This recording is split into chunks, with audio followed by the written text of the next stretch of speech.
ओम नमः शिवाय। दोस्तों, स्वागत है आपका अपने चैनल मदर अर्थ योगी की यात्रा पे। आज गीता सीरीज के 9वें अध्याय को हम लोग सुनते हैं। तब तक एक छोटा सा ध्यान, लंबी गहरी सांस लें।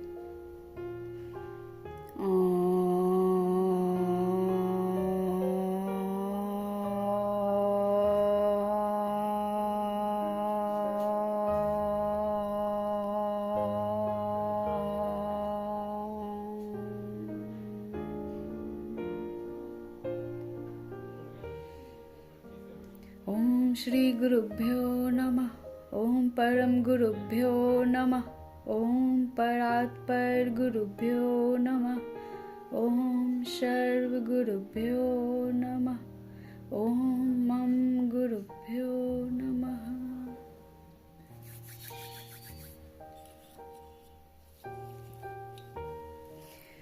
तो आप फिर से आप सभी का एक बार स्वागत करते हैं गीता के 9वें अध्याय में, जो राज विद्या राज गुहे योग है। तात्पर्य ये कि राज विद्या जो है, जो हम लोग सुने होंगे राज योग के बारे में भी, तो ये राज विद्या वही योग कैसे लगाएं, उस योग की विद्या के बारे में है कि राज विद्या राज गुहे योग, मतलब अति गुह जो राज योग होते हैं उनको भगवान ने समझाया है। श्री कृष्ण ने अर्जुन को बतलाया है रणभूमि में। ये सारा ज्ञान कृष्ण अर्जुन को रणभूमि में दे रहे हैं कि वो कैसे, अब हम सभी भी एक जीवन के रणभूमि में ही हैं दोस्तों। ये रणभूमि है अपने कार्य क्षेत्र में, अपने पारिवारिक क्षेत्र में, अपने इस संसार में रहने की, अपने वजूद को पहचानने की, अपने स्थायित्व के तलाश की। ये भी एक हमारी जीवन की रणभूमि ही है। ये जीवन भी रणभूमि है। तो हम सब भी अर्जुन की तरह शिष्य हैं, तो बहुत मदद करेंगी। ये गीता की जो गीता सीरीज जो है वो बहुत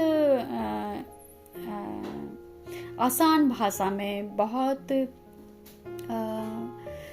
छोटे छोटे बातों को ध्यान में रखते हुए दैनिक दिनचर्या से लेकर पूरे बड़े बड़े ऊंचे ऊंचे विश्व स्तर की बातों तक इस गीता सीरीज में टच की गई है, जो समझने में बहुत आसान हो आप लोगों को। तो आइए चलते हैं फिर से एक बार गीता के 9वें अध्याय में, जो राज विद्या राज गुहे योग है। श्री भगवान बोले, तुझ दोष दृष्टि रहित भक्त के लिए इस परम गोपनीय विज्ञान सहित ज्ञान को पुनः कहूंगा, जिसको जानकर तू दुख रूप संसार से मुक्त हो जाएगा। वही बातें हैं यहाँ पे जिसकी चर्चा मैंने अभी अभी की है कि जो तुझ दोष दृष्टि रहित, मतलब वो अर्जुन जो था बहुत इनोसेंट था। वो किसी में जल्दी दोष नहीं निकाल पाता था, लेकिन तत्पर रहता था अपने कर्तव्य, अपने फर्ज को निभाने के लिए। लेकिन इतना होने के बाद भी, इतने बड़े योद्धा होने के बाद भी, महान योद्धा होने के बाद भी अज्ञानता की परतें कैसे हम मनुष्यों पर छाई रहती है, जो स्पष्ट दिख नहीं पाता है कि कर्म क्या है। क्षत्रिय अगर है तो क्षत्रिय का कर्म क्या है, और क्षत्रिय वैश्य और शूद्र से भी ऊपर बढ़कर एक आत्मा का जब शरीर धारण करती है आत्मा, तो उसके कर्तव्य क्या हैं या क्या होने चाहिए, इसको भगवान ने बहुत सुंदर तरीके से श्रीमद् भागवत गीता में विस्तार से वर्णन किया। श्रीमद् भागवत गीता के तरह अन्य कोई भी ऐसा ग्रंथ नहीं है जो इतने सहजता से, इतने इस किताब के माध्यम से समझाया जा सके, भगवान ब्रह्म स्वयं समझा सके। लेकिन ये भागवत गीता जो है, इसमें संपूर्ण ज्ञान से ओतप्रोत ये एक ग्रंथ है। तो भगवान बोलते हैं कि तुझ दोष दृष्टि रहित भक्त के लिए इस परम गोपनीय विज्ञान सहित ज्ञान को पुनः कहूंगा, जिसको जानकर तू दुख रूप संसार से मुक्त हो जाएगा। भगवान किसको बोलते हैं, किसको बताते हैं? जो दोष दृष्टि रहित है, जिसकी दृष्टि में दोष नहीं होता, वो विष नहीं होता, गंदगी नहीं होती, स्पष्ट होती है उनकी दृष्टि। किसी चीज को देखने और समझ जाने के लिए एक नजर या बिना शब्द के भी जो समझ जाए वही दृष्टि दोष रहित इंसान होता है। तो ऑलरेडी अर्जुन थे वैसे, तो भगवान इसलिए उन पे इतना प्रेम है उनको कि वो ऑलरेडी वैसे अर्जुन दृष्टि दोष रहित योद्धा, परम करुणामयी, कृपा करने वाले पांचों पांडव थे। तो इसलिए भगवान किसके तरफ थे? पांडव के तरफ थे, जो इस एक मनुष्य के आचरण को करना जानते थे। वो ईश्वर तो उनके तरफ होते हैं। तो इसलिए परम गोपनीय बतलाया है उन्होंने कि ये जो राज विद्या राजगुह योग है, जो गहन राज योग की जो गहराई है उसको बतलाया है उन्होंने कि जिसको जानकर तू दुख रूप संसार से मुक्त हो जाएगा। अब आगे चलते हैं। ये चैप्टर एक साधक के लिए बहुत इंपॉर्टेंट है कि कैसे इस संसार से, दुख रूप संसार से मुक्त होया जाए, क्या तरीके हैं। उसमें ये एक भागवत गीता जो बहुत काम आती है। तो आगे कहते हैं श्री कृष्ण, यह विज्ञान सहित ज्ञान, सब विद्याओं का राजा, सब गोपनीयों का राजा, अति पवित्र, अति उत्तम, प्रत्यक्ष फल वाला, धर्म युक्त साधन करने में बड़ा सरल और सुगम और अविनाशी है। तो ये विज्ञान सहित सब विद्याओं का जो राजा है, ये जो राजयोग है, राज विद्या राजगुह योग है, और सब गोपनीयों का राजा, जितने भी गुप्त ग्रंथ हैं, जितने भी गुप्त रखने योग्य बातें हैं, उन सभी में ये राजा है। अति पवित्र, अति उत्तम, प्रत्यक्ष फल वाला, इसके फल जो हैं प्रत्यक्ष होते हैं। धर्म युक्त है, साधन करने में बड़ा सरल और सुगम और अविनाशी है, और साधन करने में भी बड़ा सरल और आसान है, और ये अविनाशी है जिसके कभी क्षय नहीं होता। आगे कहते हैं श्री कृष्ण, हे परंतप, इस उपर्युक्त धर्म में श्रद्धा रहित मनुष्य मुझको न प्राप्त होकर मृत्यु रूप संसार चक्र में भ्रमण करते रहते हैं। आगे कहते हैं कि ये जो जितनी बातें उन्होंने ऊपर बतलाई हैं, वो सब जो है उसमें धर्म में श्रद्धा रहित मनुष्य जो मुझको नहीं प्राप्त करके, धर्म में जिनको श्रद्धा नहीं है, वो भगवान को प्राप्त न होकर मृत्यु रूप संसार चक्र में भ्रमण करते रहते हैं। ये संसार, इस पृथ्वी लोक को मृत्यु लोक कहा जाता है। तो इस संसार में बार बार वैसे आत्माएं आकर भ्रमण करती रहती है, क्योंकि वो उपर्युक्त ज्ञान को, इस गुह ज्ञान को नहीं समझ पाती। आगे कहते हैं, मुझ निराकार परमात्मा से यह समस्त जगत जल से बर्फ के सदृश परिपूर्ण है, और सब भूत मेरे अंतर्गत संकल्प के आधार पर स्थित हैं, किंतु वास्तव में मैं उनमें स्थित नहीं हूं।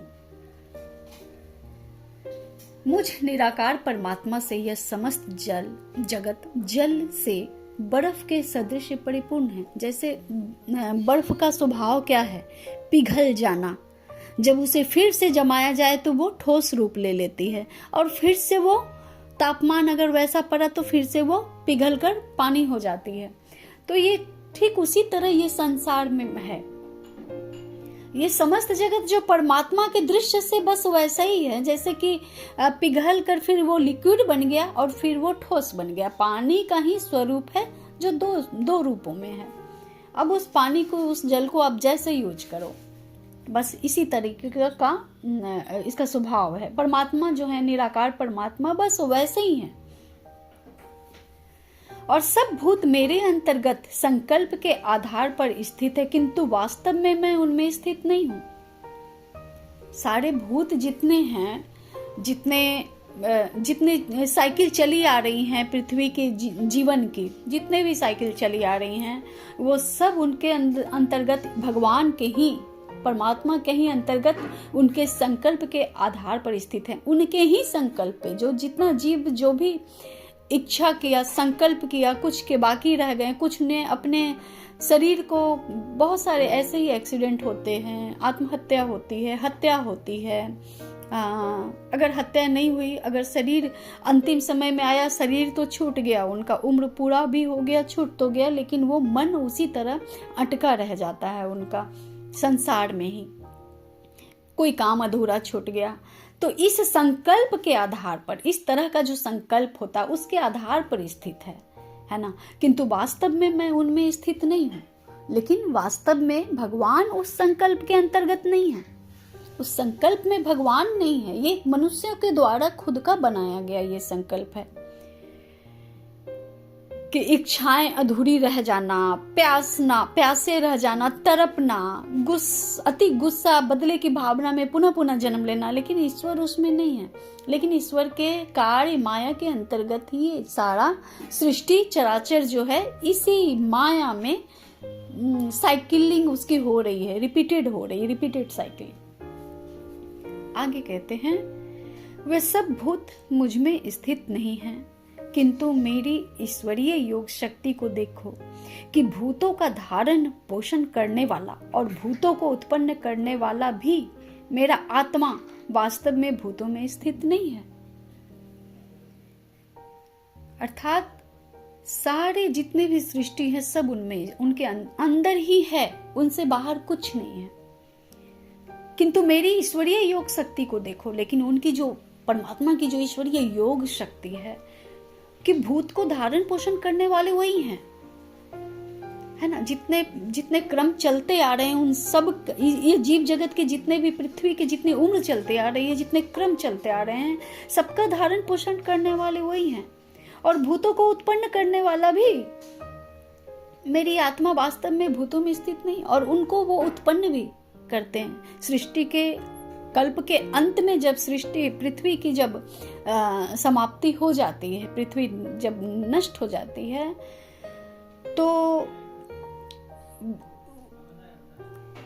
तो फिर से नई सृजन के अंतर्गत जो है वो शुरू करते हैं। वो उनके अंदर ही समा जाती हैं और उनसे ही फिर उत्पन्न होती है, लेकिन वास्तव में वो उसके अंदर नहीं है। जैसे आकाश से उत्पन्न सर्वत्र विचरने वाला महान वायु सदा आकाश में ही स्थित है, वैसे ही मेरे संकल्प द्वारा उत्पन्न होने से संपूर्ण भूत मुझ में स्थित है, ऐसा जान। आकाश में जैसे हवा, जैसे वायु हमेशा सदा आसमान में, उसका स्वभाव है, वायु आकाश में रहता ही है, उसका स्वभाव है आकाश में रहना, वैसे ही भगवान का जो संकल्प है उनसे उत्पन्न होने से सब भूत उनमें ही स्थित है। वो क्रिएटर है, पालन करता है, ब्रह्मा विष्णु महेश, ये ब्रह्म की बातें हो रही हैं। जो ब्रह्मा विष्णु महेश से भी तीनों गुणों को जो एक अद्वैत के जो भाव हैं, ब्रह्म का जो स्वभाव है वो अद्वैत है, तो वो उनके अंदर सब कुछ समाहित है, लेकिन वो सदा सब चीज से अलग हैं। तो बोल रहे हैं कि वैसे ही मेरे संकल्प द्वारा, उनका ही संकल्प है कि ये उत्पन्न करना, क्रिएट करना। जब वो आनंद में होते हैं तो क्रिएशन होती ही होती है। मात्र एक आनंद में होना, परमानंद, इसलिए उनको कहा गया है कि वो हमेशा सदैव परमानंद की स्थिति में रहते हैं। और जब परमानंद की स्थिति में रहते हैं तो क्रिएशन होती है, कई ब्रह्मा उत्पन्न होते हैं और उनके अंतर्गत बहुत सारी क्रिएशंस होती है।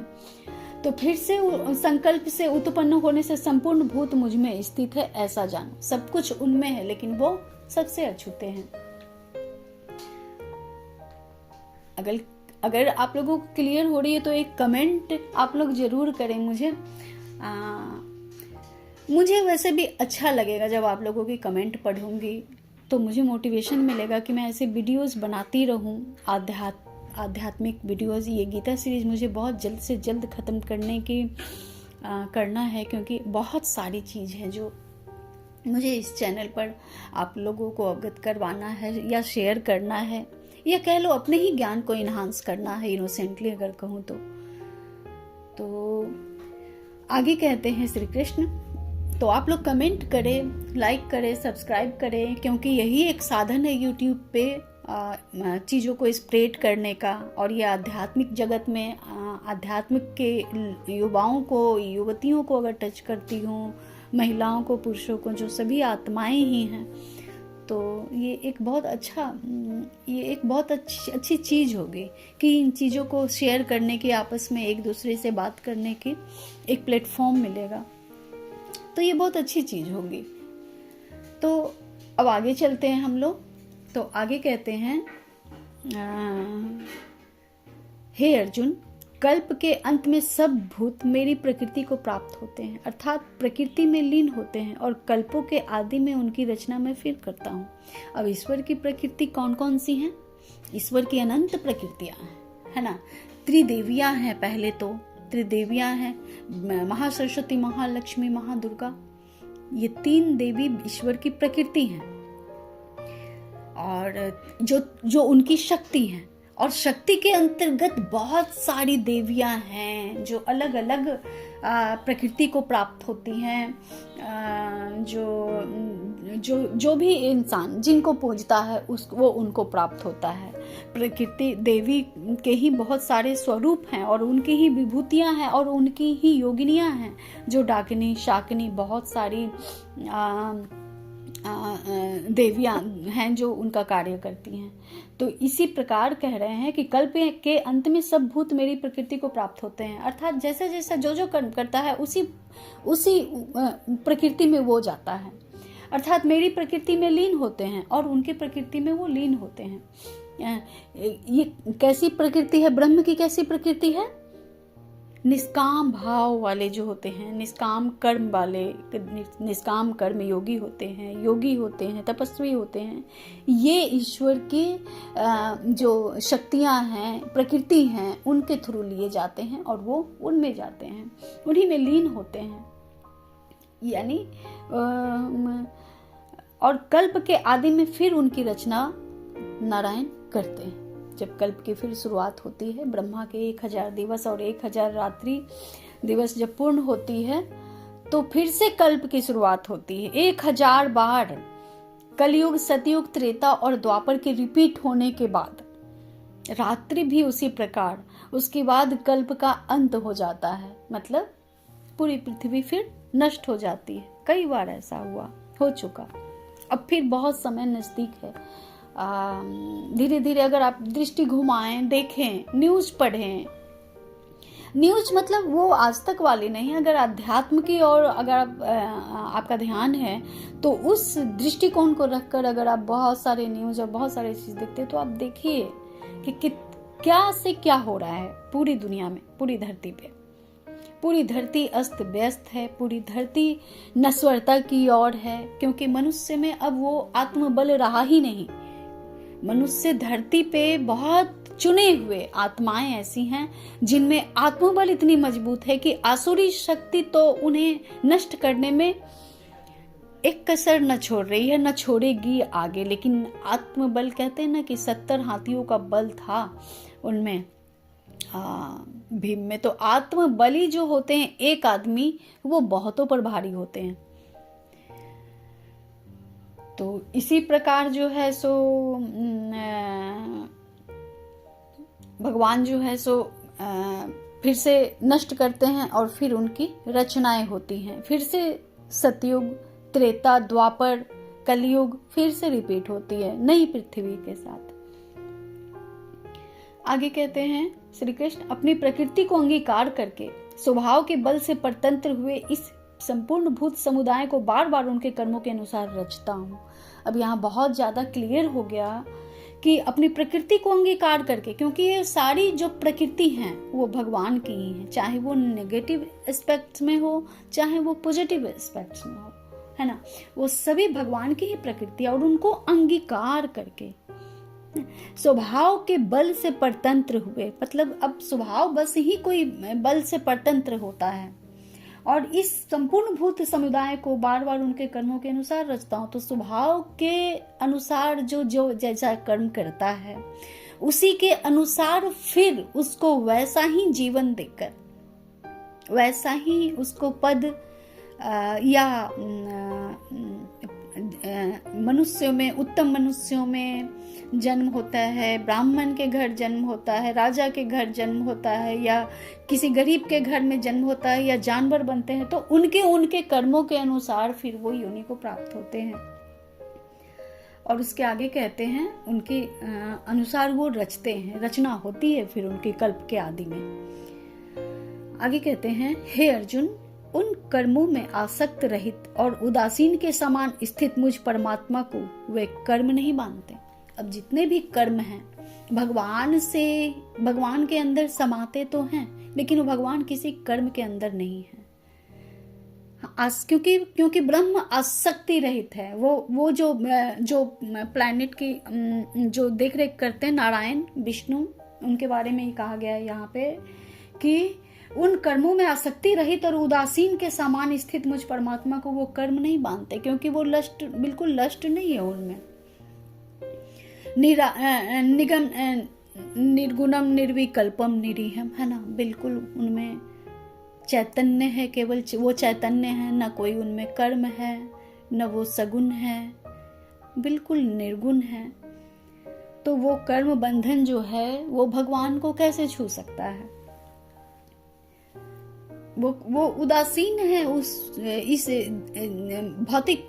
भौतिक जगत के क्रियाकलापों से बिल्कुल वो उसके अंदर नहीं है। वो तो संतों में है, वो तो तप में है, वो तो तपी बल में है, वो तो भजन में है, वो आपने ही अंदर आत्मा में स्थित हैं, आत्मा के स्वरूप हैं, वो सच्चिदानंद स्वरूप। तो कहते हैं कि मुझ परमात्मा को वे कर्म नहीं बांधते। आगे कहते हैं, हे अर्जुन, मुझ अधिष्ठाता के साकाश से प्रकृति चराचर सहित सारे संसार को रचती है, और इस हेतु से ही यह संसार चक्रवत घूम रहा है। अर्थात वो जो भगवान हैं उनके साकाश से प्रकृति, साकाश मतलब एक आकाश, दूसरा शाकाश। अब किसी चीज, अब जब भगवान के अंदर जो है, उन्हीं के अंदर है, उसे हम लोग शाकाश कहते हैं। और वो उनके साकाश की प्रकृति जो है चराचर से सारे संसार को रचती है। उनकी इतनी सारी क्रिएशन है उनके अंदर, इतने सारे ब्रह्मा, इतने सारे विष्णु हैं, इतने सारे शिव हैं कि वो विभिन्न विभिन्न प्रकार से जो है उनकी जो प्रकृति है वो सब सारे संसार को रचती है। और जैसे ब्रह्मा का सृजन, विष्णु का पालन और शिव का संहार, बस उसी प्रकार वो सारे संसार को रचती है। और इस हेतु से ये संसार चक्रवर्त घूम रहा है।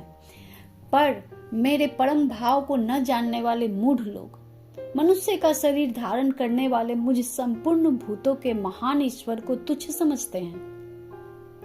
अर्थात अपनी योग माया से संसार के उद्धार के लिए मनुष्य रूप में विचरते हुए मुझ परमेश्वर को साधारण मनुष्य मानते हैं। अब मान लीजिए आप साधना में लगे हैं, तप में लगे हैं। अगर आपके दरवाजे पे कोई भिखारी आता है, या बहुत दीन व्यक्ति, या बहुत बूढ़ी फटेहाल वृद्ध औरत आती है, तो आप क्या पहचानेंगे कि वो भगवान है? नहीं पहचान पाएंगे ना, क्योंकि उस तरह की दृष्टि डेवलप नहीं हुई है, वो तप नहीं हुआ, वो साधन नहीं हुआ।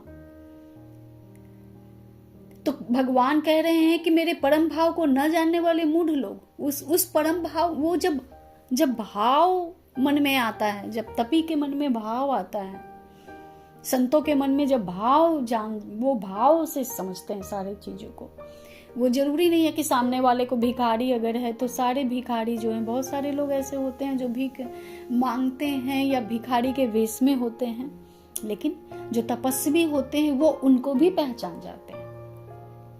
लेकिन संसार नहीं समझ पाता, इसलिए परमात्मा को कहना पड़ रहा है कि परम भाव को न जानने वाले मूढ़ लोग मनुष्य का शरीर धारण करके मुझ संपूर्ण भूतों के महान ईश्वर को तुच्छ समझते हैं।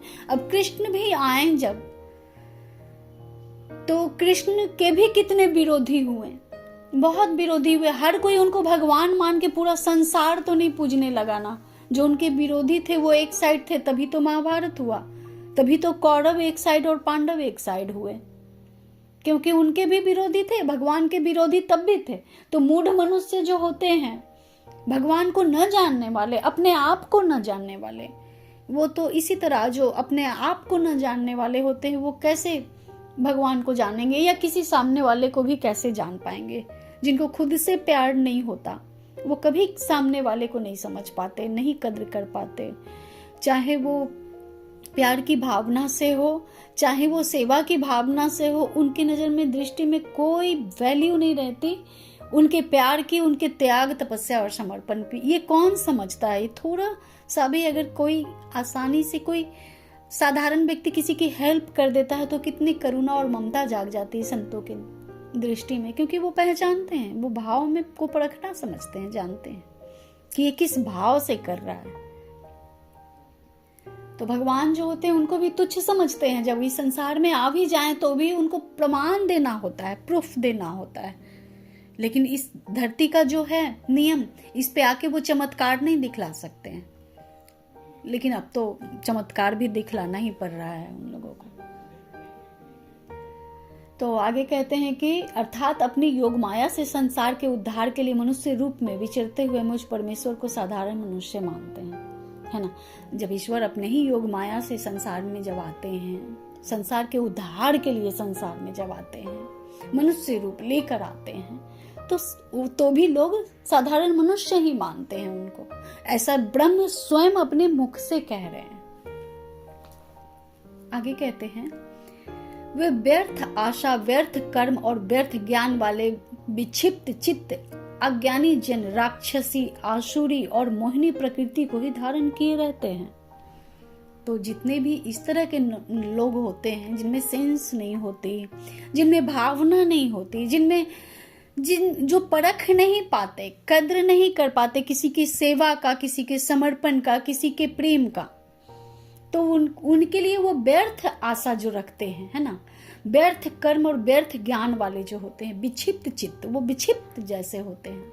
और अज्ञानी जन राक्षसी प्रवृत्ति के होते हैं वैसे लोग, आसुरी, असुर जैसे स्वभाव के होते हैं, और मोहिनी प्रकृति को ही धारण किए रहते हैं। मतलब छद्म में भेष बनाए रहते हैं।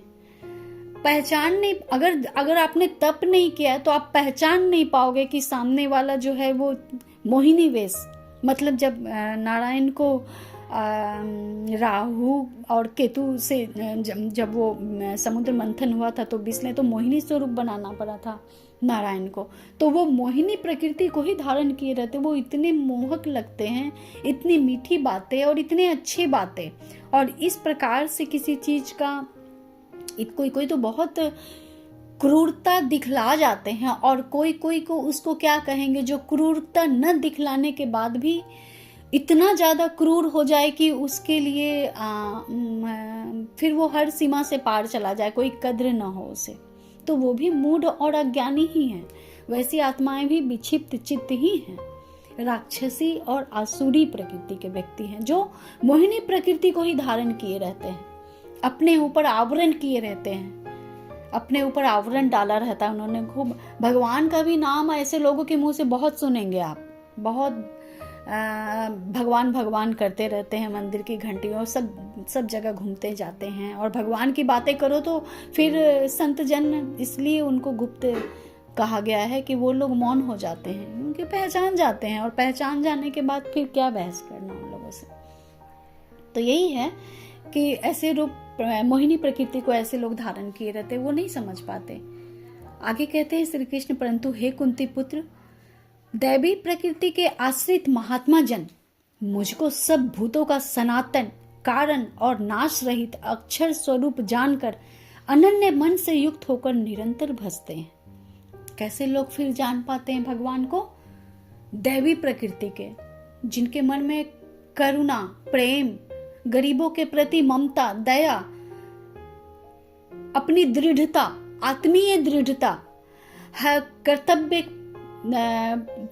परायण होना, तप करना, है ना, वैसे प्रकृति के दैवी प्रकृति कहे जाते हैं। वैसे लोग जो होते हैं अपने स्वभाव जो है, उनका स्वभाव ही दैवीय दिव्य होता है। उनका स्वभाव वो अपनी निष्ठा से वो निभाएंगे ही निभाएंगे। अब चाहे वो परिवार में रहें, चाहे वो संत बन के अकेले भी क्यों न रहें, या वो परिवार में वो चाहे वो लाख कुछ भी हो जाए, वो अपने दैवीय प्रकृति को नहीं छोड़ सकते।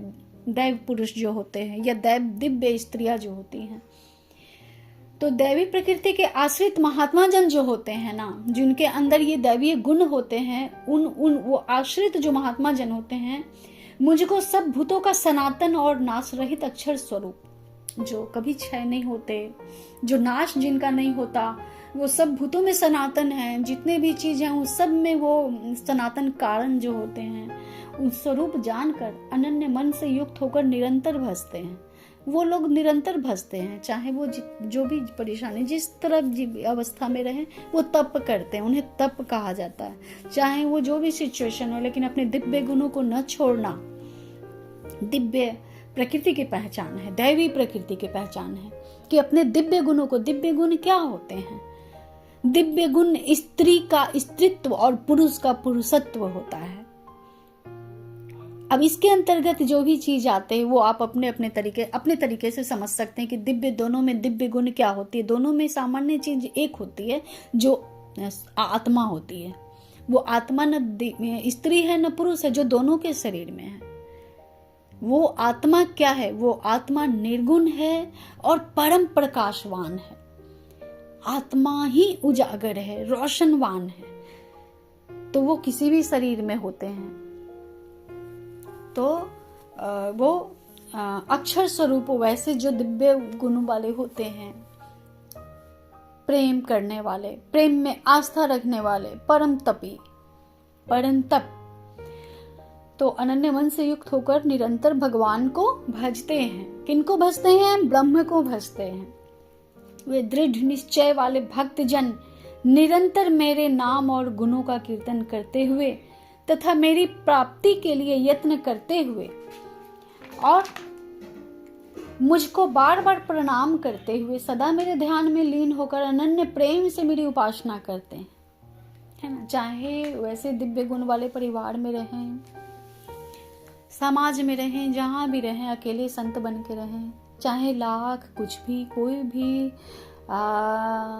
उन्हें कितने भी बड़े हडल का सामना करना पड़े, कोई भी परेशानी हो, कोई जरूरी नहीं है कि आपके साथ कोई हो, आप अकेले हो बिल्कुल अकेले हो। संत अकेले ही वास करते हैं। संत इस धरती पे, धरा पे अकेले ही होते हैं। हाँ, ये अलग बात है कि संतों का एक ग्रुप होता है, परंतु